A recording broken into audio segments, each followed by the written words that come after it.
Bien, estamos escuchando las 4 estaciones de Antonio Vivaldi. Se me antojó poner este disco, pues estamos en primavera, ya casi termina el día 21 y es una obra muy bella. ¿Qué es lo que nos dice aquí la web con relación a las 4 estaciones? Wikipedia dice las 4 estaciones es un grupo de 4 conciertos para violín y orquesta. Cada uno está dedicado a una estación: la primavera, el verano, el otoño y el invierno. Fue compuesta por, como todo mundo sabe, Antonio Vivaldi, alrededor del año 1721. Dice Igor Stravinsky, comentó en una ocasión que Vivaldi no había escrito nunca 500 conciertos, sino 500 veces el mismo concierto. Dice acá una biografía de Vivaldi que no deja de ser cierto ese comentario en lo que concierne al original e inconfundible tono que el compositor veneciano supo imprimir a su música y que la hace rápidamente reconocible. Estoy leyendo que Las 4 estaciones es la obra más escuchada en todos los tiempos. Claro, en todos lados que escuchamos Las 4 estaciones inmediatamente la identificamos. Es interesante analizar el contexto en donde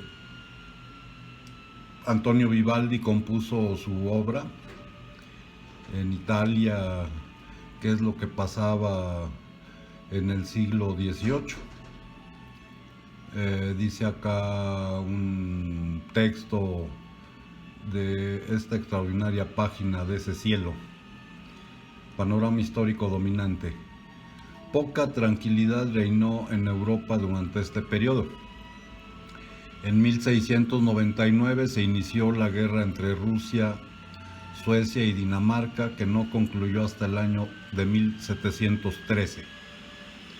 Al mismo tiempo, las potencias occidentales como Inglaterra, Países Bajos, Italia, Francia y España sostenían la famosa Guerra de la Sucesión por la corona de España. Escocia se unió a Inglaterra, llamándose ambas desde entonces la Gran Bretaña. Por último, Federico II de Prusia guerreó desde 1741 hasta 1748 con Austria, Inglaterra y Francia. Lucha sangrienta como las anteriores, que terminó con el Tratado de Aquisgrán. A virtud del testamento del incapaz Carlos II de España, subió al trono Felipe V, pero el emperador de Alemania reclamó sus derechos y la corona de ese país, y unido a varias naciones sostuvo la guerra de sucesión, en la que España se dividió en 2 bandos y Portugal se unió a los enemigos de los Borbones. La guerra tuvo sus alternativas. Los austriacos y sus aliados llegaron a invadir Castilla y entraron en Madrid, pero batidos después en Almansa, tuvieron que retirarse.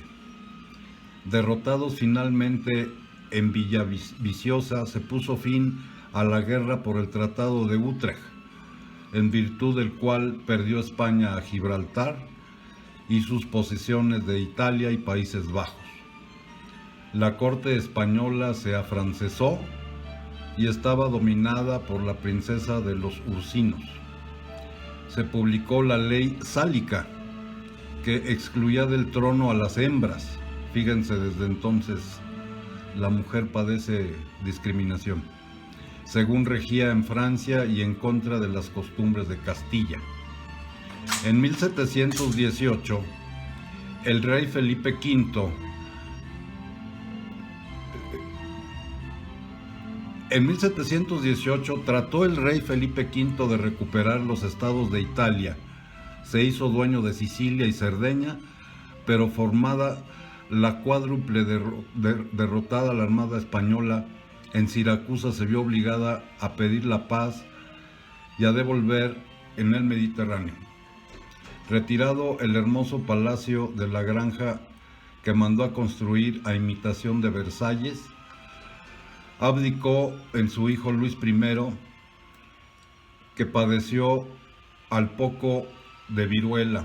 Esto fue en 1724. Vuelto al trono, Felipe V, y dominado por su ministro Ripperda, holandés, intervino en la guerra por la sucesión del trono de Polonia y conquistó los reinos de Nápoles y Sicilia.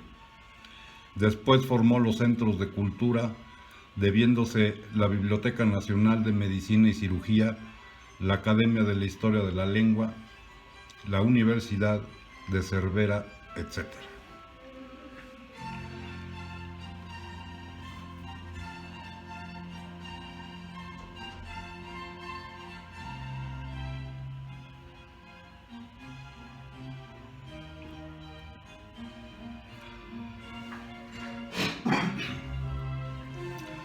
En su tiempo se publicó el Diario de los Literatos de España, que inauguró la historia del periodismo en ese país. Mitigó los rigores del Santo Oficio, pero ahogó los fueros de Cataluña y las Cortes.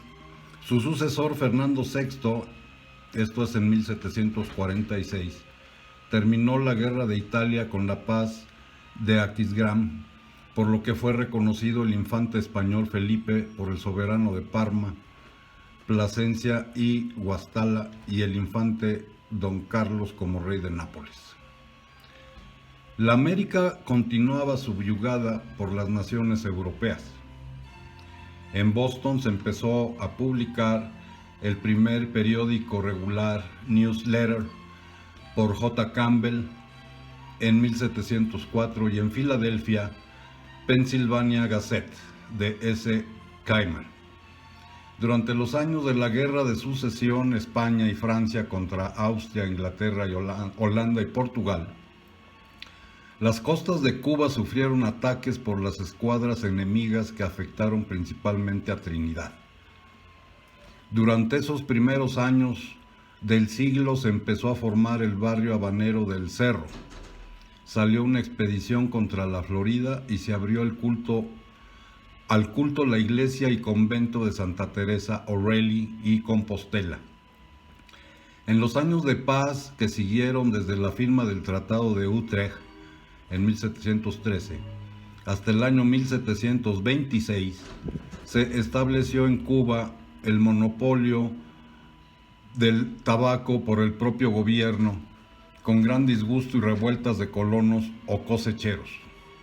Se instaló la primera imprenta por C. Abré en 1723, uno de cuyos primeros trabajos, si no el primero, fue la publicación de la tarifa fijada por Ceneza a los boticarios Juan A. Vázquez, Lara del Rey y José de Urrutia. En 1726 ardió de nuevo la guerra con la Gran Bretaña, cuyas escuadras y corsarios hostilizaron las costas cubanas, dificultando la navegación. Los ingleses se apoderaron de Guantánamo y tuvo efecto un reñido combate naval frente a La Habana. El Tratado de Aquisgrán de 1747 puso fin a la guerra. Durante ese tiempo se fundó un buen astillero que construyó muy buenos barcos a partir de 1724. Se erigió la universidad en 1727 y no empezó a funcionar hasta 8 años después. Se terminaron las murallas. Se construyó el hospital e iglesia de San Lázaro, se continuó la obra del hospital, de Paula, cuya capilla mayor se inauguró en 1736. El gobierno español firmó contratos con los de Francia y Gran Bretaña para facilitar la introducción de negros africanos para trabajar en la isla. Se fundó la Compañía de Comercio, que obtuvo el monopolio de la venta del tabaco y de los principales productos de exportación como maderas, cueros, mieles, etc., con perjuicio de los particulares. Cuba progresó muy poco durante esta primera mitad del siglo XVIII. Se encontraba muy retardada la industria azucarera, que solo producía 20,000 arrobas al año. En cambio, estaban más florecientes las relativas a la ganadería y la del cultivo del tabaco. Pues obvio que la descripción continúa, pero bueno, eso pasaba en el siglo XVIII, cuando Vivaldi compuso las cuatro estaciones. Veamos ahora un poco lo que dicen los expertos en música clásica.